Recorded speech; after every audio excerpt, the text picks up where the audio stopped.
Welcome to the Filmistines, the podcast where we discuss all things movies. Join us as we dive deep into the latest releases, revisit classic films, and explore the art of cinema. Whether you're a film fanatic or just love a good flick, we've got you covered. From Hollywood blockbusters to indie gems, we'll be breaking down the storytelling, cinematography, and everything in between. So grab some popcorn, sit back, and get ready for some cinematic magic. If you like what you hear, please consider subscribing to our Patreon at patreon.com/filmistines. We offer tiers at the $1, $5, and $20 level, where the $20 tier grants the ability to request films for future episodes. This is the Filmistines, where movies are more than just entertainment, they're an experience. Hello, you guys, and welcome back to another segment of, I still don't know what this segment's going to be called, but welcome back. In this segment, we analyze, we explore, we investigate the differences between books and movies. So I am really excited today for The Jungle Book. No. You ready? I'm ready. Say it, or we want me to pull it out? We are just the Filmistines. We know nothing about anything. Except we know how to read, or at least one of us does. And we know how to speak, I guess. We know how to open our mouths and have words come out and have them somewhat coherent. Yeah. Someone can understand us. Can we understand each other? Can you understand me? Sometimes. Yeah. Sometimes. That's good. Sometimes it's pretty good. Sometimes I can't understand literally everything that comes out of some people's mouths. I'm like, not really sure what you're saying, but I'm just gonna nod and grin, especially like British people. Mm-hmm. I'm like, smile and wave. Tao? What is that? I don't know what that is. Hello? Hello? Hello? You ain't that tattoo. See, I'm like, what? Mm. How are you doing today, though? I'm feeling a bit under the weather. Why is that an expression? Under the weather. Yeah, we're always under the weather. Yeah. The weather happens above us. Exactly. So why are we under the weather? It's kind of silly. It's a very silly expression. But, sinus season, allergy season, the worst. That's all year in Mississippi for different people. I used to have it real bad in September. That was my month. Yeah. But October. I haven't. October for 2 Yeah. You get it twice a year? Oh, I get it 4 or 3 5 times times a year. At least 3 times. If I got it 3 times, I considered it a good year. Good. Yeah, I hardly get it really at all anymore. Runny Lucky. nose here and there, a little bit of mucus, but No, it's the never pressure. bothers me. Pressure Yeah, no that pressure kills really me. anymore. Oof. Yeah, I hear that. But anyway, I heard that you have a surprise for me I today. do have a surprise for you. I am so excited for this episode. Are you ready for... I'm ready. I don't know what she's about to say. I don't know what book she's about to whip out. She says I'm going to be shocked, and I've tried my hardest to not strangle it out of her because I want to know. So for today's episode, we are covering Jaws. Jaws. Oh my God. What was that? Was that the Jaws sound? That was an attempt of the Jaws sound. It's like dun, There you go. dun, See, my version was the sped up version. dun, dun, dun. Yeah, the ending where it's already super intense. No build up. There's a book? Yes, there's a book. So the book was published in February 1974 by Peter Benchley. The book has 278 pages. So not a big... Small book? Yeah, not a big book. Let me pull out the book so you can look at the cover. And that's not the original cover. I figured, yeah. This is the original cover is actually hilarious. And, I'll try to show you sometime. But the Jaws Bruce dude, which he doesn't have a name in the book. No. That makes sense. Yeah. But he just basically looks like a torpedo attacking what could possibly be a figure of a girl at the top. So it's rough looking, the first cover. Was it illustrated by the author? No, it was not illustrated by the author. But it could have been. Yeah, I wouldn't have claimed that as the cover designer. So the movie released in June 1975. Big hit. So it's about like a year, a few months Yeah, after so the book came out. They were happening concurrently. That's pretty interesting. Yeah, so the film producers actually read the book before it came out in publication. Yeah. And then they bought the movie rights, and then they bought a bunch of books as soon as it came out, and then gave it out to everybody. That's cool. So it was kind of like when your book releases, you have your own like advertising for it with the movie. I mean, I thought it was really cool. I didn't know any of this happened. I guess I wasn't there when the movie came out. I wasn't even an idea. That's true, yeah. Your dad was 6. He was 6? He was born in 69, right? 69, yeah. So he was about 6 years old. Holy crap. He didn't know nothing. He didn't even know he was going to be a father. That's true. So the book and the movie share the same premise. A great white shark attacking a resort beach town place during the summer. There are 3 brave or stupid men, however you want to say. Brave is a lot of times kind of stupid. Yeah, okay.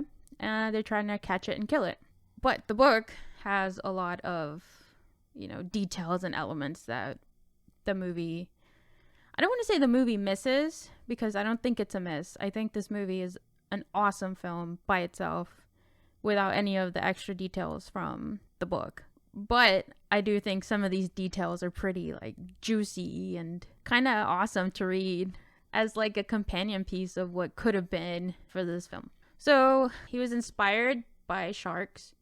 Apparently, Peter eventually went to Nantucket a lot in the summers, and there was a lot of wildlife, and then a lot of water wildlife. Marine life? Yeah, marine life. There you go. Thank you. And I guess that kind of got him thinking about sharks, and what if there was this giant shark that attacked a town and just wouldn't go away, like kind of that scary plot, and that kind of sparked. Yeah, worst case scenario for getting in the water or swimming in the water. Yeah, so he was inspired by this other film called Blue Water White Death, and he claims it's like the best shark movie to have ever. Blue Water White Death? Yes, and it's by this guy named Peter Gimble. And then he was also inspired by this book called Blue Meridian by also another guy named Peter. So I just thought it was funny that the movie, this additional book, and then Jaws were all written by a guy named Peter. Peters. That's funny. I guess Peters, if you're a Peter, you're it's a common name, it sounds like. A shark dude. Oh, yeah, shark dude, yeah. You're a water dude. That's funny. And at the time that this was written, nobody really knew anything about sharks. Shark knowledge wasn't as advanced as it is now, obviously. So he mentioned in the introduction of his book how if he would never rewrite a book like this because he doesn't give the shark enough justice, and I don't know. He said that? He's gone on the record and say that? Yeah. It's Who the fuck was asking him? Introduction of his book. What? It's a piece of fiction. Come on. But I guess he wasn't really confident. He wasn't about the book. Wow. Who caught wind of the book to make people who were involved in making the movie? I'm not sure. Because that person, needs a raise. Yeah, that person brought it to Spielberg. I thought I wrote his name down, but I guess I didn't. Yeah, he wasn't confident about this book because not only was it his first book, but it was a book about fish, and who was gonna read that? But it really helped that the movie was coming out. And then when the book did come out, a lot of critics went overboard with a lot of the comments saying about how it was a book about capitalism, and that's cool. It was how do you say that, like allegory or representation or something of the Watergate scandal, and that's cool. They were like, got that out of that. Huh? Yeah, like people were getting this, and he's just cool. Like, okay, cool. Yeah. Say what you want, but I just wrote this. That's a sign of a successful piece of art, getting those kind of angles out of it. Yeah. That's very nice. Very nice. Men bonding, and I mean, he was getting all these things from critics, and he was just like, all right, keep keep commenting. And the movie definitely ran away with some of that. Yeah, I agree. So in the introduction of the book, he also wants to say that there's 2 shark facts that he knows now, and that's why he would never, recreate this book. The first one is that sharks avoid humans whenever possible. Mm-hmm. So that's why something like this wouldn't happen. Man, who was asking him about would you change this? Do you feel like you have the need to to make this more accurate? What? Who the fuck was asking him that? And at what point do authors feel like they need to put in introductions? Is it when they come out with the next edition? As far as fiction, I don't know. Yeah. I don't know. Yeah. No idea. I've come across a lot of books, like in Ender's Game that we covered last time. He states in his introduction, he's like, I don't really think this book needs an introduction, but I was forced to write an introduction, so here's my introduction. Maybe it's an editor thing. Maybe it's just a modern, in the last 20 years type thing, where we need that. He wrote the introduction? Peter did? He wrote his own introduction? Yeah, he wrote the introduction. I guess that's right. That's a good point. Some books have the introductions written by other people. Usually some editor or friend or colleague type thing. Yeah, it seems like a lot of classics often will have introductions, especially like a lot of books that are allegorical and have some kind of philosophy embedded in it. A lot of them have introductions, like Ayn Rand stuff or David Foster Wallace. Yeah, I guess, and we are talking about fiction, so. Did it have a table of contents? That's pretty uncommon too, for a piece of fiction to have a table of contents, right? I don't think it did. Because I'm always quick. That's what I always open, the table of contents in a book. Check it out. Okay, so this does have a table of contents, only because at the end there is some bonus content stuff.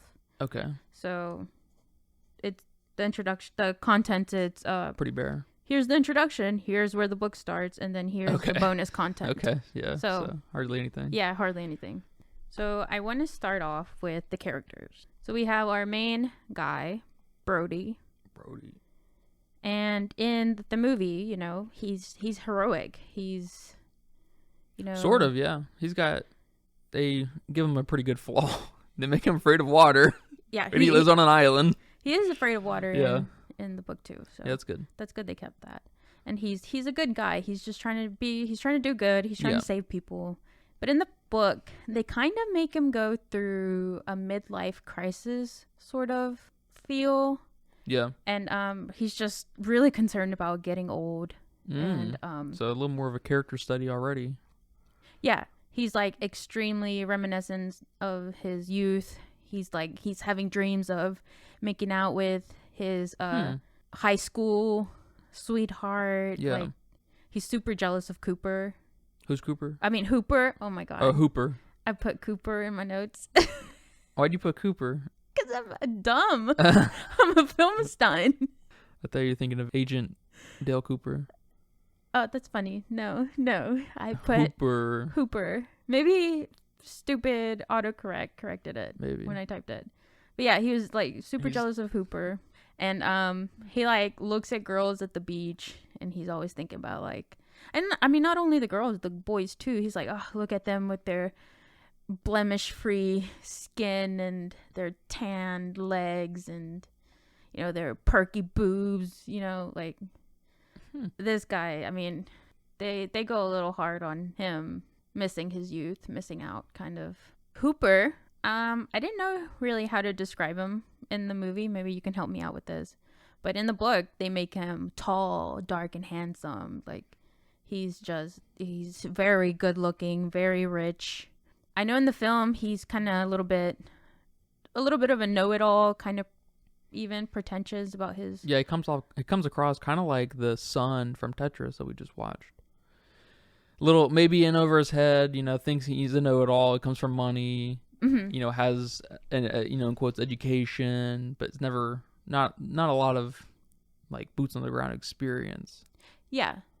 And in the book, he's kind of like that too. Kind of like that too. I wouldn't call him tall and handsome in the movie. Though. No, he's kind of a nerd, no, right? He's 20, 22, something like that. He's super young, mid-20s or younger.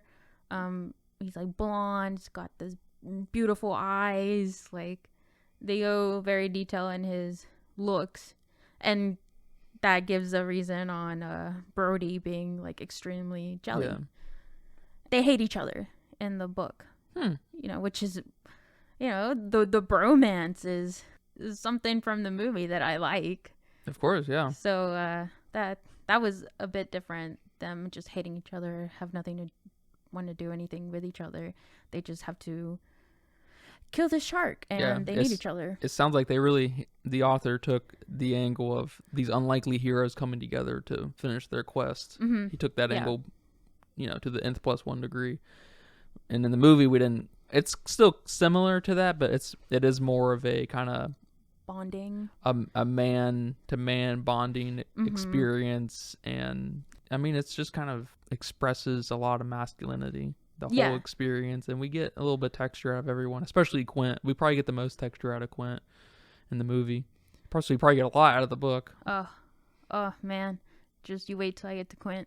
Next I have on my character is Ellen, Brody's wife, which we don't get much of her in the film, but in the book she's a big character. She comes from the rich summer community. Her parents were rich, so the reason she knows Amity is because that's where they summered every year. She's friends with all the rich people. And then she married Brody, who is not a rich person. He lives in the town, so he's broke. He's poor. He's, one of the ones relying on the rich people to come in to give, the tourism money to the town. So they didn't come from New York in the book. So they didn't come from New York. She did, I guess. Well, she did, yeah, but they didn't, together. They didn't move from proper New York to the island. Right. Yeah. Off the coast. Wow, okay. And also, minor, very minor, but in the book they have 3 kids. In the film they only give them 2 kids, which is weird. In the book they're not important either. They just we see them like 3 or 4 times when they're having dinner, if we even see them that much. And in the movie, I mean, we have a couple of scenes with them, but why give them one less child? Is it just one less child to work with? Yeah, that might have been the case. Yeah, that absolutely may have been the case. I guess we have that one scene with Michael in the water on his boat. Yeah. That's kind of the whole point of them being included in the movie. Yeah. Is that one bit. And to build like tension of like your kids are in the water. Right. For the movie to really hit home, your main character needs kids. If it's gonna be a resort town, everybody's playing in the water. Your main character's gotta have kids. He needs to protect. Yeah. All right. So Quint doesn't show up until like the very end of the book. Basically, we have no Quint.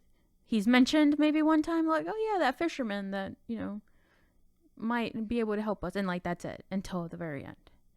And in the book, he's very reserved, very quiet. He's got some one-liners that are pretty funny. He's pretty funny in the book. Did they take anything out of the book quote-wise for Quint? No, like, because he's got great lines in the movie too. Yes, he does, and he does it in the book. Like, wow. They did him awesome in the film. Like, Quint is my favorite character in the film, not in the book, not at all. So I mean, I'm glad they did that. I'm glad they gave him, That's funny because Quint almost didn't do the movie too. The character, Paul Newman, is that his name? No, What's his? Robert Shaw. No. Robert Shaw. Yeah. Robert Shaw. Yeah, he thought it was stupid. Thought the script was stupid. Because he comes from a very proper theatrical background. Oh, okay. He did a lot of Shakespeare, if you remember. Yeah, that's right. And so he did not see this going anywhere, which was, I'm glad I'm personally glad he stuck with it because he's awesome, but he probably also made a lot of money and got a lot of exposure, although he did pass away, I think, 2 years after this film. Yeah. So, but he was part of the revolution, the spear tip of what blockbusters would, go on to look like. Wow. And he became, because, Jaws is arguably, the first blockbuster ever. And at the time, before Star Wars happened in 1979 or whatever, would make the most money ever out of a film too. So it was a big deal. And it was the first film ever advertised on TV. Mm-hmm. And it just kind of revolutionized, it modernized what we now know, how we kind of understand what movies look like. Yeah. From trailers and ads being everywhere, and just the whole cycle of it all. It's very important film. That's And awesome film. Thank God. yeah, It's an important film and awesome. Yeah, I mean, Quint is probably a lot of people's favorite character, and he's got this like awesome monologue. I mean, he's awesome in the film, but not in the book. Nope. Like, I'll be surprised if Quint is anyone's favorite character in the book. That's crazy. That's crazy. Our next character is Harry Meadows, which I'll be surprised if you even know who that is. Is that the mayor? No, that's Larry Vaughn. Harry Meadows is also very important in the book, and I think he was maybe mentioned one time in the movie, if he was at all. He's the newspaper editor, and the police and the newspaper, the media, play a huge role in the book, and their relationship, on how they kind of try to cover each other's asses, and when it doesn't work out, like they throw each other under the bus. I mean, he's very important. He's a big guy. He eats a lot. He's very outspoken, and I don't think we got any of that in the film. So I don't remember him at all.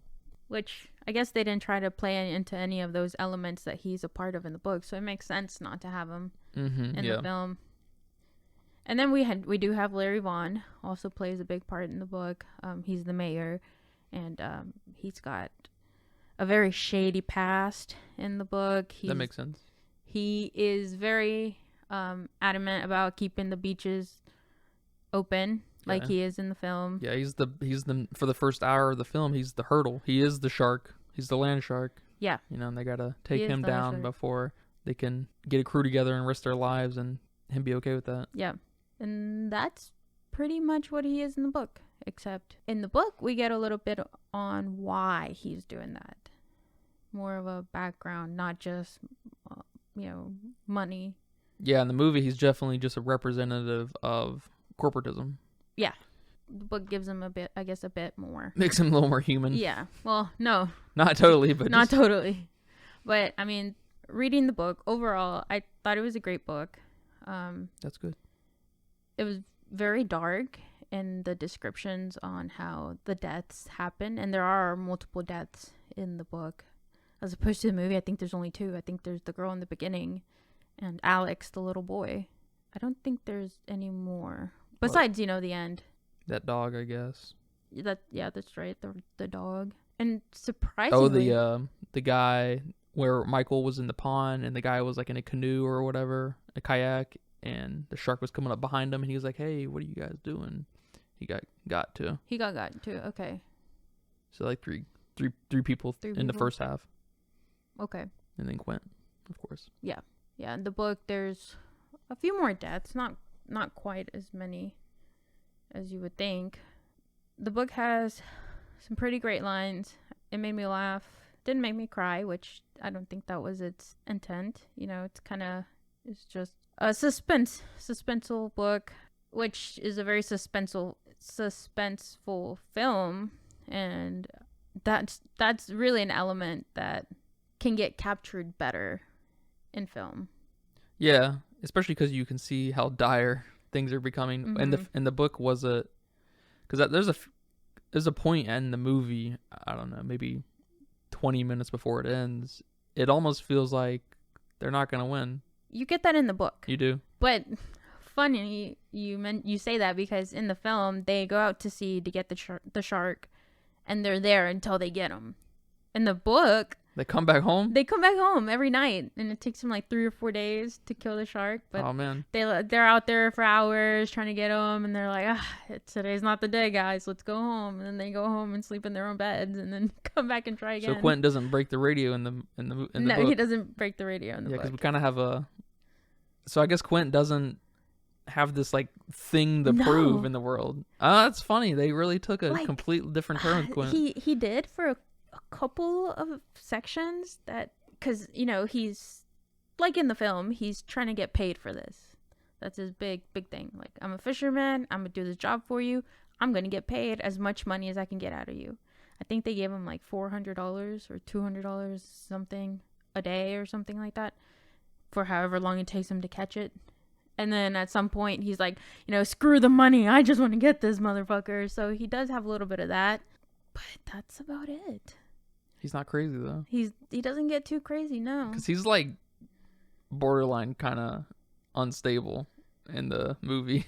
His big thing, especially when he reveals his past, it's like, what? Yeah, he has no past in the book, which is lame. Yeah. But that's so funny. That's so funny that they his big thing is, fish are just dumb. Any fish is catchable. And then he kind of goes into this, I'm catching him. Wow. Because it's, again, that's complete opposite. He respects the hell out of Bruce. Yeah. In the movie. I think that was part of Peter when he heard about the film. And I think Spielberg gave him some of the script and let him take take a look at it, let him, kind of collaborate. And he told him hey, okay, I know in the book I kind of made him this fish that's just kind of a man killing fish, but can we give him a little bit more? Can we respect his intelligence a little bit more in the film? And I think they did that. Unlike the book, he's just a dumb fish, which I think Quint in the book also appreciates, because he spends the whole time telling Brody and Hooper this is just a dumb fish, we got to catch him. And then Hooper's kind of but they're pretty smart. He's no, that's just, there's no smartness to them, that's just how they are. They're just a machine. They're just a machine. And then, I mean, even till his death, which he does die in the book, he's still well, it's just a fish. That's good that they gave him the fish, the shark, some intelligence. But the book is also a little bit raunchy. It's a little sexual in some scenes, some parts, which kind of surprised me a little bit. Yeah, the only ounce of that we get in the movie is the first 5 minutes, but it doesn't go anywhere because the girl dies immediately, you know? But teenagers, they're getting naked, they're getting in the water, and then dead. Yeah, so Brody Martin, and some of the other cops are reading books called, I think the book he was reading was called Deadly Virgin or something, and just kind of like small sexual things like that, when the girl died, they're well, was she on her period? What was she doing? And then when they go to find the girl, when they're looking for her, they see her clothes out there, because in the book, the guy and the girl are, they're having sex and their clothes are gone. And then after they're done, the guy's I'm gonna take a quick nap, and she's I'm gonna go out swimming before we go back inside. And so her clothes are laying on the ground, and they're do we just have a hot naked girl walking around in town? What is this? That's funny. Yeah, I could see Steven Spielberg kind of vetoing that, because his films are not in any way erotic. I don't think any of his films have any ounce of eroticism. Huh. Yeah, he's pretty family friendly on some level. Well, I guess Jaws, I would say Jaws is pretty family friendly, but it's not, I don't know. Yeah, besides the jump scare, which I think that's pretty family friendly. You should always. Yeah, I would have a hard time defining family friendly, to be honest. It's just. But I can see some mom just, you scared my kid. Now he won't get in the water. I don't know. Do you remember the scare in the movie when Hooper is down looking at the? Yes. I'm telling you, that's one of the very few jump scares that have made me scream out loud. Awesome. I'll jump. I'm quick to jump. All day jumping. Yeah, all day jumping. I'm quick to jump during a jump scare. But scream out loud? That was awesome. That's on a whole nother level. And I can't remember who I saw in an interview that loved the film so much that they would take their friends to go watch it, or watch it at home or whatever, and they're just watching them during that jump scare, waiting for them to get scared. So that's funny. It's pretty unexpected. Yeah. I can only imagine how it went. That's funny. In the movie theater. Yeah. Especially in 75. Yeah. Jesus Christ. I think The Exorcist came out in 74. Okay. So we didn't. I mean, scary stuff was just getting going. There was before that. I don't know if anything was even scary. Rosemary's Baby. I don't know. It's a good film. That'd be a good remake of a film today by Ari Aster, of course. Have I seen that? I don't know. Rosemary's Baby. Yeah, I don't think I've seen that. Probably not. I think it came out in 1969, 1970. Mm-hmm. It's like the first. It's not. I don't know. It's probably not the first, but it's like the first big Satanist film. Oh, okay. Like with demons and stuff. It's very cool, but it's very old. It's too old now to. Yeah, it's hard to freak me watch. out. It's hard to watch. You gotta be ready for that kind of thing. I can't just put it on but I can see a remake of just like Alien and The Exorcist. I can see a remake of those working so well today. Oh my god, especially with some practical effects. Yeah. And Alien. Oh my god, they can just reuse the ships in Alien. Just give us a little bit of acting with the side characters and a better Alien, and we've got a masterpiece on our hands. Yeah, I'll agree to that. So one of the biggest plots in the book is Brody and Ellen's marriage. Okay. Which different. Very different. And she's unhappy. She hates his guts. I mean, they got married like 4 months after they met each other. Wow. Okay. Yeah. And at first she was like, oh, I like him because he's a very simple, masculine. I mean, he was a cop, so that kind of like, she liked that. She turned her on a bit, that he was a cop. He was just simple. And when they first started dating, he was just like, yeah, all I want in life is to, have a couple kids, take them fishing, and maybe vacation every 2 or 3 years. And she's like, oh my gosh, this is so different from, the elite circle and blah, blah, blah. So they got married. And, it hit her that he couldn't support the lifestyle that she had, and she thought she was going to be okay with that, but then she wasn't. So she's very unhappy. She hates her life. They're always bickering. Like, there's never a moment when they're not bickering. And I guess except the end. But yeah. You kind of get I feel like you get a little bit of a neutral feeling between them. I can't remember any loving moments. It seems pretty neutral in the film. It could go one way or the other. Yeah, if it's not neutral, it's a little bit more on the, happier side. She's kind of supportive of what he wants to do in the film. She goes and sees him off when he's going to go on the ship. They're together. They take the kids to the beach together. I mean, I don't see any like hand holding, kissing, but I think it's a happy marriage. They're friends. Content. Yeah, they're friends. And there's seasonal depression, and for Ellen, her seasonal depression is summertime is when she gets the most depressed, because she sees all these rich people in town, and it's like what could have been moments. So she was happy for a little bit after she had the kids, and then they went to school, and then she was like completely depressed again. So out of their whole entire marriage, she was not happy besides the beginning for a little bit, and then after her few years when she had her kids, and then that's it. So that's a very different point, which again, I'm so glad they don't put that in the film, because it would have been too much. Yeah, it would have been too much. This film is not about Brody and Ellen's marriage. They took an angle and they ran with it. Yeah, they stuck to it, which I like that. That. And so with that being said, Ellen dated Hooper's older brother, David, I think that's his name. So they kind of had a little like know each other moment, like, oh, I know you were so and so's little kid, and he's like, yeah, I remember you were his hot girlfriend. Like was also a thing in the book that Ellen still kept a lot of her youth, and she still looks very like she's still really good looking, and that makes Brody even more mad and jealous that she kept her looks, and he's like over here with a beer belly and getting old, and she's still hot.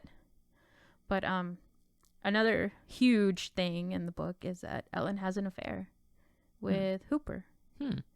And that's where a lot of the raunchiness comes into. They meet up at a diner, and she's trying to like get him to hook up with her so she can just relive her past, or I don't know, whatever you do when you're older and you're trying to sleep with younger kids. I don't know. Younger kids. Younger men, I guess. He's not a child. That would be a different story. That would be a different story. But they're talking about like each other's fantasies, and Ellen's like, yeah, one of my fantasies is to get raped, and get raped by like a black guy, because I heard like their manhood is bigger and like all these things, and I'm like, whoa, what am I reading? So none of that is included in the film. So it was just funny. It was just like almost like they have nothing to do with each other. But that was a big plot twist, I guess. And then after they're having the affair, Brody hates Hooper even more, because he's very suspicious on, hey, where were you Wednesday? And then he was like, oh, I was just at the hotel. And then Ellen's like, he asked Ellen, where were you? Because you were supposed to be at work, but they called me and asked me if you were okay, if you were feeling better. So when I called the house, you weren't there. And she's like, oh, I was just asleep. So, that kind of sparks a lot of hatred towards Hooper. Yeah. And there's some moments where Hooper's like almost about to tell him, like, yeah, I'm sleeping with your wife, dude. And Hooper like strangles him. I mean, there's violence. And it happens on the ship. And so Quint's like, he's having a laugh at that. So, just bits and pieces of what Quint could have been. And then I guess I did talk about the relationship between the media and the police, that they have this, they call it the amity understanding. And I don't think that was brought up in the film. No, I don't think so. But it's basically an understanding of you do whatever you got to do for the good of the community. Yeah. And they definitely played into that a little bit. Yeah. But it's kind of all at the mayor's, all in the, the right. mayor's call. Yeah, in the book, it's everybody. Everybody in the town is doing this because they rely on the tourists. I mean, I don't know how much percentage of the money they get during the summer gets them through the year. If they have a bad summer, they have a bad winter. So it's... Yeah, I can't even imagine. It's probably a lot. Yeah, it's all hands on deck during the summer. And, closing the beaches to the shark is hurting everybody. I mean, some places are closing. There's actual shops closing, and, people are getting fired. So there's a lot of tension. There's a lot of anger and, a lot more pressure for Brody to do the right thing, but also look out for the community, which we do see that in the film. Both sides, both pressures coming in. Yep, absolutely. Struggles with that. I think in the book there's 4 or 5 deaths. The lady in the beginning, and then the little boy. There's the old guy too that dies like 2 minutes after the little boy. He went, got the little boy, and then circled around and got the old man. That's hilarious. It's just funny. And there's a guy that Brody sends out to go kill the shark. His name's Ben Gardner. And that sounds familiar. Oh, he's probably in the film. But he sends him to go get the shark, and the shark gets him, and then Brody just feels like super guilty, because he's like, dang, if I wasn't so scared of the water, I'd go out there myself. But he sent this guy out, and now this guy's wife hates him. Like, a lot more drama. So Quint also dies in the book, and his death is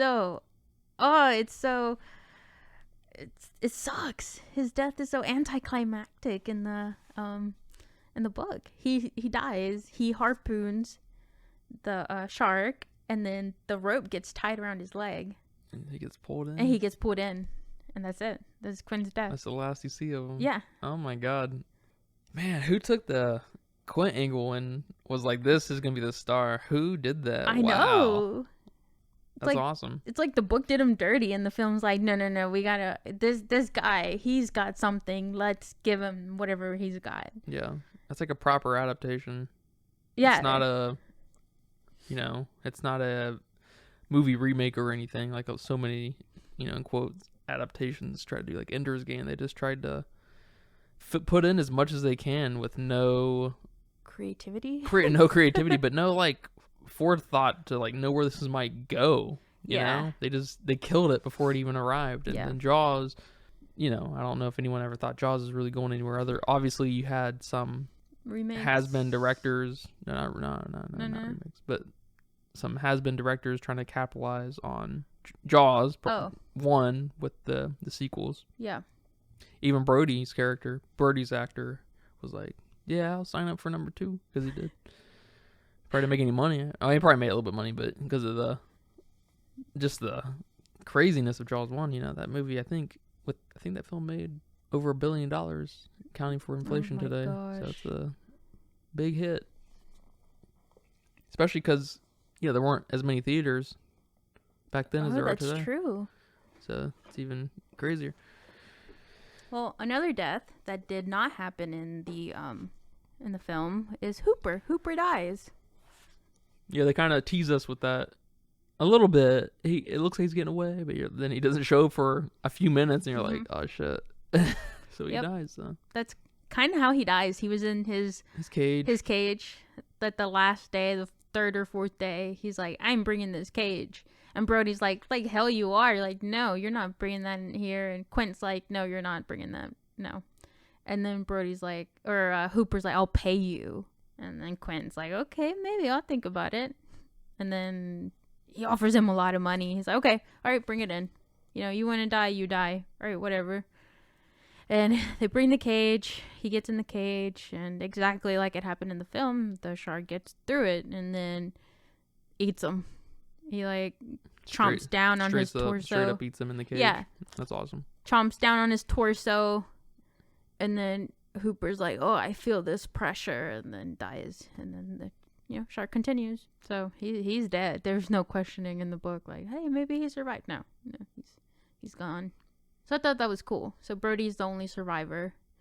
Did he blow him up? No. Also, one of the biggest letdowns. It's pretty iconic part of the movie, too. Exactly. That's crazy. There's the two most iconic. So they get a few harpoons in him.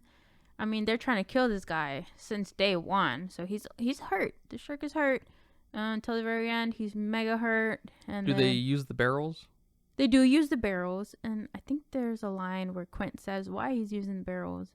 But it was basically to tell him, where he was, Mm-hmm. But they do use the barrels. And there's also a few bait animals that they bring along. And that was a little sad to read about. But, they bring a sheep to feed the shark a sheep to lure him in. And then they have a baby octopus. And, I mean... So they just toss him in the water? Yeah, and then it's like, where did you get these things, Quint? That's funny. And then Hooper's like, it's illegal to hunt dolphin. How did you get a baby? What did I say it was? Octopus. So they did have baby octopus. They also had a baby dolphin. And then Hooper's like, where did you get a baby dolphin? And he's like, don't worry about it. Like, what do you think? From the ocean. A mama. Yeah. It was a fetus dolphin. Oh my God. Not even just a baby, It was a fetus. It was unborn. Dang. Yeah. So he caught a mama dolphin. Yeah. It was in there. Yeah. Dang. He's like, I'm gonna save this for last. That's awesome. Yeah, it was super creepy. I could see that working pretty well in the movie. I know. That would have been cool, but maybe they didn't want to put an unborn dolphin on Yeah, film. that would have been pretty shocking probably for a lot of people. Yeah. Hooper's like, that's illegal. It's like, and who's asking you? So that, some funny moments like that. And, Bruce himself, anticlimactic death. He's just hurt. And he's about to get Brody at the very end. And then he just sinks into the ocean because he's hurt. And Brody, that's how he makes it out alive. So it's like, wow, no, nothing blowing up. No, super anticlimactic. Dang. So how does the shark die? He's hurt. He just dies of exhaustion and bleeding out. Yeah, and he just sinks to the bottom. Dang. Like, that's it. Yeah, there's definitely a very happy moment at the end of... Mm-hmm. Yeah, I think that's a Shakespeare kind of thing, too, is the happy ending. not Shakespeare, Spielberg. Okay, I was Yeah, like Shakespeare. not Shakespeare. I gotta think about that one for a Yeah, second. hang on. I meant Spielberg. It's like, what? But yeah, like super anticlimactic, and it's like, okay, well, Brody goes home, and then Ellen realizes that she didn't need this She hates her life. boy, and like she all of a sudden appreciates Brody. Oh, she appreciates him. Yeah, she appreciates him a little more, but he is mad. So they didn't continue this for me, so I gotta kind of fill in the gaps of whether he stays mad or they forgive each other or what. Yeah. So The sharks have not been killed at home. yeah, Is there a second book? I don't think so. I'd assume not out for this. I didn't look it up though, so maybe. And then let's see, there's a mafia in the book that's part of Larry Vaughn's persistence to keep the beaches open. The mafia owns a lot of the beach houses in the town, and they're under Larry Vaughn's name. So he, his wife was sick and needed various treatments, and he needed money, so he made a deal with the devil, and they put him down as his name. Like, they put his name down on all the properties, and he was owing the money because nothing was selling, nothing was booking. So that was a lot of where the pressure came in, and the mafia went even as far to kill Brody's cat to kind of open the beaches. I'm gonna kill your cat, Oh my god. So there's a little bit of that into it, which is it just wasn't like, this book is not about that. Like, it didn't feel like. Yeah, that seems a little silly. It was very silly, but it was still fun to read. The vacation town relying on vacationers is kind of enough, I feel like, because that's a very modern necessity for some towns. Yeah, it's just like 75% of like their winter. Yeah, I believe it. Yeah, so many countries are supported by tourism. Yeah, so the mafia angle just it didn't need to be there. Yeah, that seems like that gets a little silly. It was still fun, and like Larry's like trying to hide, and he's like, I'm leaving, and it wasn't too important. It just completely wasn't necessary, but it was there, and I'm glad they didn't put that in the movie either. That would have been, if it was already forced in the book, that would have been super forced in the film. Yeah, they had a vision with the movie. That's crazy. I did not know Jaws was a book. The movie's many times more famous. Yeah, for sure, and for a variety of reasons. I guess it didn't even let the book fly on its own because they came out at practically the same time. Yeah, they definitely didn't complement each other's sales, I would imagine, on the level, comparatively, because Jaws is just, at the time there was just nothing else like it, so I can't imagine the book holding much of a candle to that. Yeah. I imagine the book was probably more successful with the movie, because of the movie, than it, otherwise, because otherwise it would have just been probably another fiction book that was released into the wild and had to fight for its own, but it had that movie. Yeah. Because I wonder when they were promoting it, were they, how we used to get a lot of that, inspired by the classic book or whatever, stuff like that. I wonder if it had that thing going for it too. Yeah, I don't know. Although it wasn't a classic book because it came out 6 months before. That's true. But they would have said that, of course. Yeah.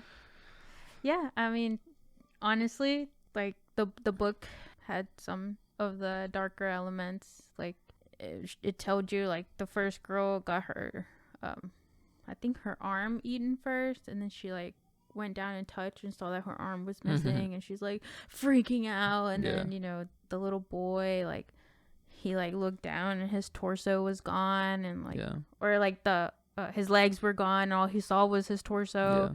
So I mean, awesome. it had that, which I like that. Yeah. Like the nub and the blood and but and again, I think Spielberg is a little tamed in that department too. He doesn't like that super graphic gore and stuff, because it can be a little spectacle oriented and Spielberg is not about the spectacles. Yeah. You know, he doesn't. The most spectacle-oriented movie he has made is probably Jurassic Park, and that's it's kind of warranted because it's kind of a cautionary tale. So you have to. That's true. Kind of put that on its head, or put that up in the front row, I guess, because you kind of need to be, scared on some level. Yeah. Or at least feel guilty of what you've created. For sure. I mean, although that would have been cool in the movie, and we get a little bit of an exaggerated deaths in the movie, because that girl in the very beginning, she like gets grabbed and she's like swirling around in the water and stuff, and it's like really kind of fun. And then I think when the little boy dies, or was it a little girl in the movie? It was a little boy, Alex. When Alex dies, all that blood splurts up, like a big fucking fountain of blood coming out, and it's like, I don't think that would happen like that in real life. So I appreciate the exaggerated nature of it, because it builds to the exaggerated, nature of this particular shark. Mm-hmm. Because he is. Because I think he's he's kind of representative of an unstoppable, evil, eating force, killing force, just psychotic on one level, but intelligent. Obviously, I don't think anyone's gonna question these evil forces not being intelligent. I think most evil things are probably extremely smart. That's true. So kind of one needs the other on some level, but. I don't know. I would like to see a remake. I could see a remake being awesome of this. Closer I really could. Towards the book elements. I think I would want to see that. I would want to see the gore, the person looking down, her hands missing, and she's still alive. Or but would you want Birdie's whole angle, midlife crisis, Helen and him's failing marital problems, and Hooper being sexy, and Quint maybe not being as important? I would want that, but I would want the Quint being a bigger role. I think he's too important for it not to be. I would want the marital problems. Yeah. I would not want mafia elements. Yeah, that would be silly. But like the sheep and the baby dolphin, and that'd be good. Yeah, I could see that would be good. I could see the added elements of a little more graphic and horror. Maybe a little more raunchy with jokes and stuff here and there, and then like the bait, the sheep, the dolphin embryo, and that could be fun. But I don't know if I would want more shark, because the book and both the film we don't see a lot of the shark. Yeah, we get perspective, like the underwater camera looking up at the girl's legs. Yeah, legendary shots. Yeah. But we don't see the shark. How genius can you get, all these feet and legs underwater kicking and stuff, and there's this shark moving like back and forth serpentine, and just like it's spooky stuff. And like in the book, it's very similar in the way that it's like, and the tension changed in the room, like kind of deal. So it wasn't like, here's a shark and here's where he swam to. It was very like, little Alex is floating on his raft, and all of a sudden his leg gets pulled in. So, I think they kept that the same. That's good. So I don't know if a remake, I would want more shark, or if I would still want some of those like hidden. Yeah, definitely. I would say not more shark. Less is more in those kinds of situations. Got to build that shit up. Yeah. Earn it. We earned that shark tearing apart Quint at the end, Yeah, that's true. Sure, he doesn't look amazing. He still looks really good for 1975. Without glasses, he probably looks, as good as it gets. But he could look a little better. Like, if you touched him up, use basically the same shark and touch him up with some CG, he'll be, he'll be timeless after that. But we earned that scene of him destroying the boat and ripping apart Quint. I think the first time we see him in the film is when Birdie is dumping out the chum, which is awesome. And then he's looking, talking to Quint, and then yeah, we see it before him, just by a split second. But like, it's so perfect. Yeah, like it's perfect. That weird, he's like not center, and he's like it's like your eyes are just drawn to that open water. Just obviously because of the shark, you're anticipating it, but like he's not looking like, look, Brody. It's like when someone's not, like if someone's looking at their phone on the road or something, it's a fucking stop sign or a stoplight, and you're like in the passenger seat, like, what are you doing? Oh, God.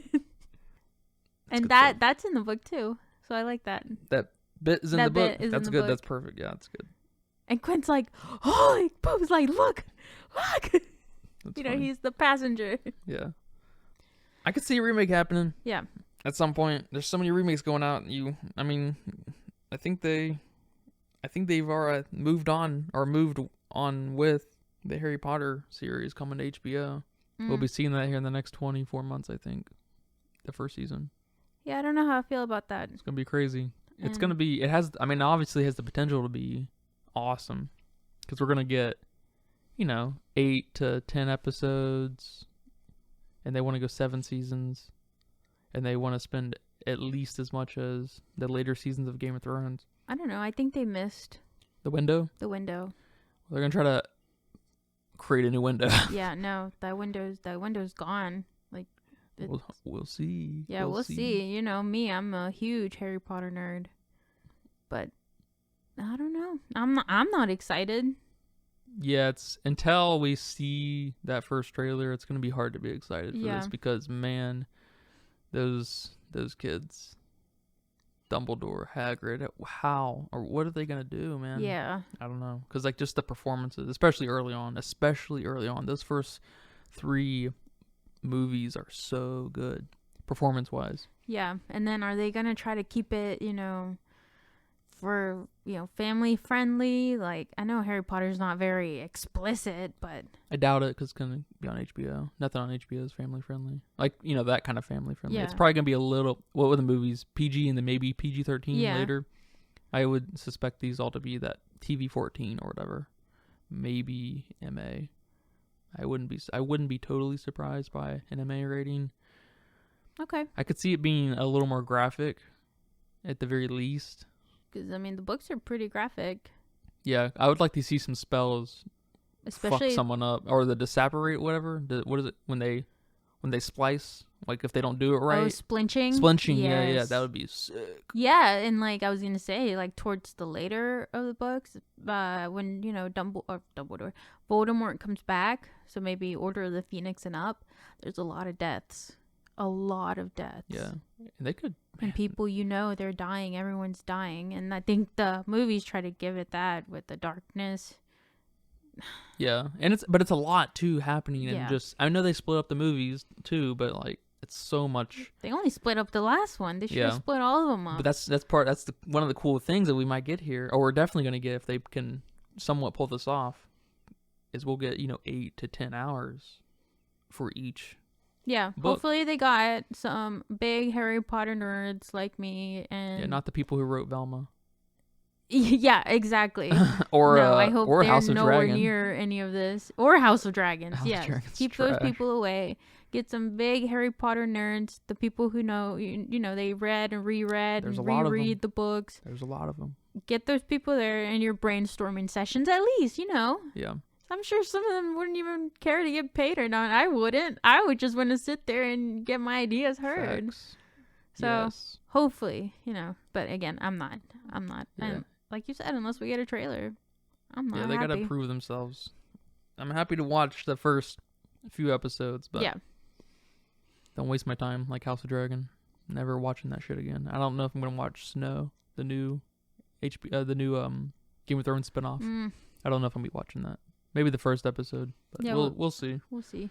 They just waste so much on HBO. HBO is not a good place, I don't think. Do you have any final thoughts on Jaws?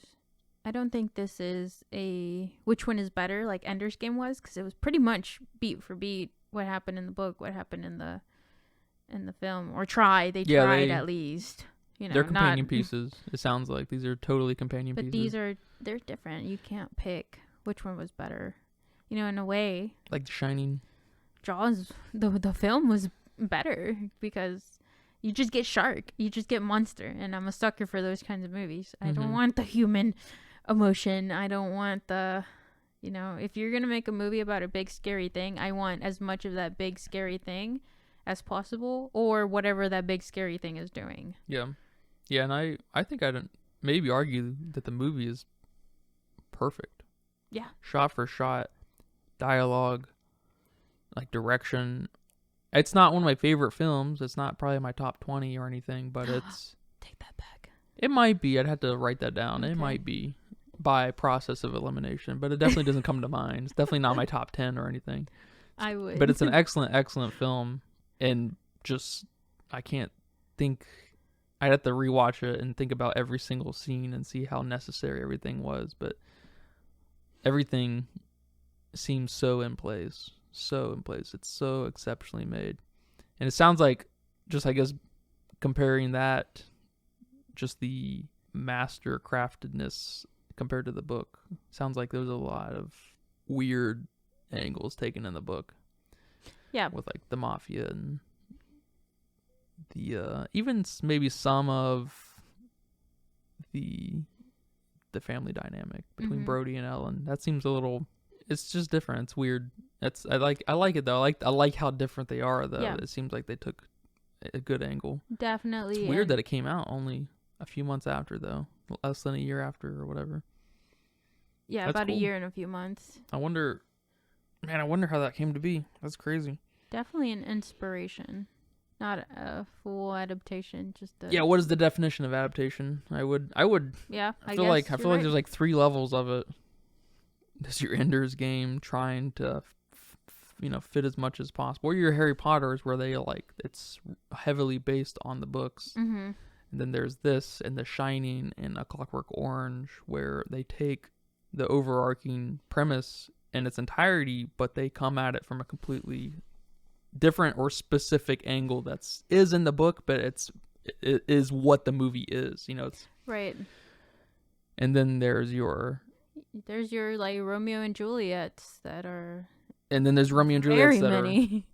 Yeah, like West Side Story. It's not Romeo and Juliet, but it is. It's completely. I guess Right. that's the inspired part of it. Yeah. Yeah, or level 3 or 1, whatever direction you want to go like with the adapted. Leo one, and I don't know Leo who the one? girl is. Leonardo DiCaprio. Yeah, He's in a Romeo and Juliet. Romeo and movie. Juliet movie, and that's kind of an inspiration because they have a lot of modern things in it. So it's very. Is Titanic kind of Romeo and Juliet? No. No. I'd have to think about that. I don't think so. Yeah, especially because what's the guy's name? What's Leo's character's name?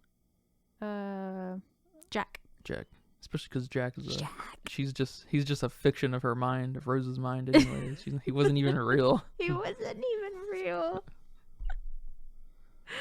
Oh my gosh.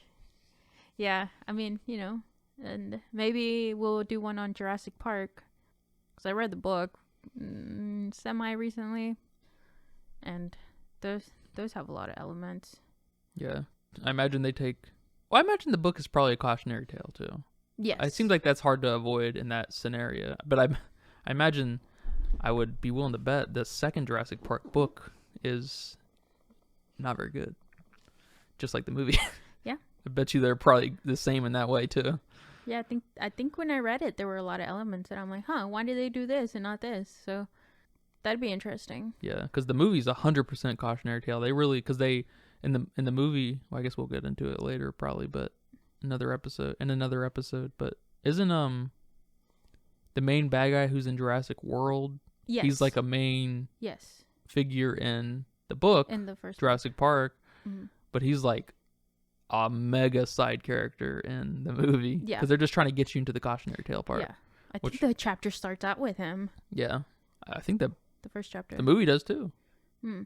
Aren't they sitting there at the table? Doesn't that happen at the very, very beginning? The big guy with the barber soul cannon. Doesn't it happen right at the very beginning? I don't think so. I don't know. I have to rewatch it. That's a movie I could watch pretty regularly. Yeah, me too. Not the others though. Jurassic Park 2, 3, Jurassic Worlds, Garbo. I'd rather eat spoons. Well, that's your opinion, you Filmstein, because I would rewatch all of them, especially that last one where they all... Dominion? Huh? Yeah, The where most they recent all one? Oh my God. met each other, and I'm like, yay! It's not as bad as the one that came out before that, but I didn't like it. The one that came out before that, they introduced the girl, the clone girl, and Oh yeah, that was and they weird. go at the mansion. But I liked it. That was unbelievably bad. I could not believe how bad that was. Spielberg is probably at this point embarrassed to have ever been attached to Jurassic Park. But great movie though. Well, there's at least one fan out there. Right here. Or in two, front of me and Richard. Didn't he love him? Richard Didn't he like it? Yeah. Yeah, that's fine. Not everyone needs to be a fan. I can't believe he hates CG movies. But he's a... Everyone likes dinosaurs. You can't go too wrong with a dinosaur movie unless it's a good dinosaur. And that was better than I remembered, but not very good still. Yeah, still not very good. Nope.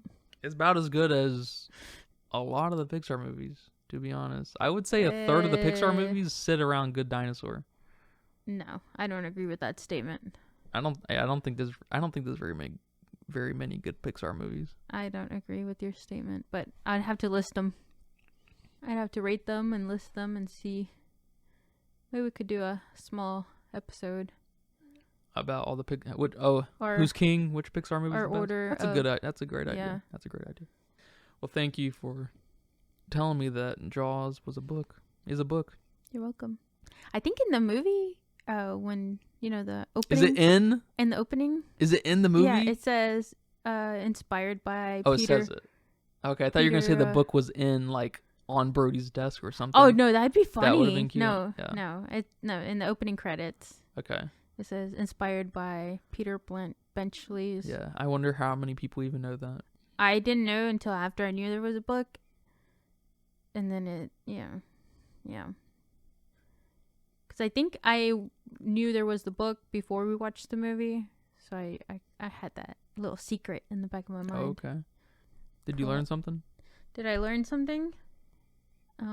Yes. Anything? Did you learn anything in the last 24 hours? Maybe. I don't know. What did I learn? I don't know what I learned. Yeah, I don't know. I'm sure I learned something. I learned that in WWE 2K22, when there are multiple people in the ring, I feel like the game doesn't work as well. Oh, you mean learned anything in general? Literally anything, yeah. Oh. Well, I learned that, a thermometer works best when it's done rectal that's a good than one. orally. Yeah, that's because good to there's know. a 1 degree difference when you do it oral. So you can just, it's like I guess it's just literally a standard deviation. You can just add that on top. yeah. So what does that tell you? What did you also learn by proxy or by a corollary of that? You don't share thermometers. Oh yeah. Yes. You never know. Yeah. You never know. But thank you for sharing with me all these nice details about Jaws, written by Peter Benchley. I was thinking Blanchett, Kate Blanchett. That was in my head, yeah. Okay. I learned a lot. Good. I appreciate another duo of medium like that. That's fun. I really appreciate the different angles. Cuz it just demonstrates a sense of competence, of intellectual and creative integrity and honesty, and just I love it. I love it so much. Whether they both suck, I would still appreciate it. Even if they both sucked, I would still appreciate that level, because that tells me there's a real creative hand at play here, and I like that. I like that a lot. And we have 2 winners. It sounds like the book was good. The book was good. Yeah, I liked it. It's hard to beat Quint. It's hard so to hard beat to Quint. beat Quint. He's a legend of cinema. And yeah. Rest in peace, Robert Shaw, man. I know. He is. I don't know. I'm sure he's in some other good films. I don't know if I've ever seen him in anything else, but yeah, and especially dressed like that. Yeah. I mean, yeah, unrecognizable probably to a Robert Shaw fan at the time. Any final things you need to tell me? Thoughts? Any final thoughts Nope. that you need to tell me? No final thoughts. Stay tuned for the next episode. Do we have a teaser? A teaser. Yes, the book is better than the movie. Is that a teaser? Nope. I'd say most books are probably better than movies. Because I think, and I say that because I think most books that are turned into a movie, because there's not an actual decent source material at play there. I think there's probably more bad books out there in the wild just because there's, anyone can write a book. Not anyone can make a movie. That's true. But how about magic? Magic. That's my teaser. Okay. That's my teaser. Okay. Magic. That's magic. I'll go with that. As you give more teasers, you're gonna have to like narrow down your teaser. My teaser. You can't say magic ever again now. Oh no. That makes sense though. Yeah. That's because if I say magic next time, I'll be like, wait, she already did that. So. Yeah, that's lame. Yeah, that is lame. Okay, so come up with a good teaser for the next one. Magic. I already know what it is. You do? Should I say it? Yeah. My guess. You can say your I don't guess. actually know, but my guess is Aragon. Good guess, but you're wrong. Dang. Okay. Yeah, I have no idea then. How to Train Your Dragon? I'm just kidding. You're right. Oh, it's Aragon? Yeah. I can't wait to watch the movie. Yeah. So, I mean, you needed to know anyway, because we need to watch the movie. Yeah, I would have been suspicious watching this piece of shit movie. I know it's bad, but I don't know how bad. Let's watch Aragon. Why? Because that's my favorite movie. And then you would have known the lie. Yeah. And that's a wrap for today's episode of the Filmistines. Thanks for tuning in and joining us on our cinematic journey. We hope you enjoyed our discussion and gained some new insights and perspectives on the world of movies. Don't forget to subscribe to our podcast on your favorite platform, especially Patreon at patreon.com/Filmistines, and follow us on social media for more film-related content. We love hearing from our listeners, so if you have any feedback, suggestions, movie recommendations, or book recommendations, please feel free to reach out to us. Until next time, keep watching and keep loving the magic of movies. This is the Filmistines signing off.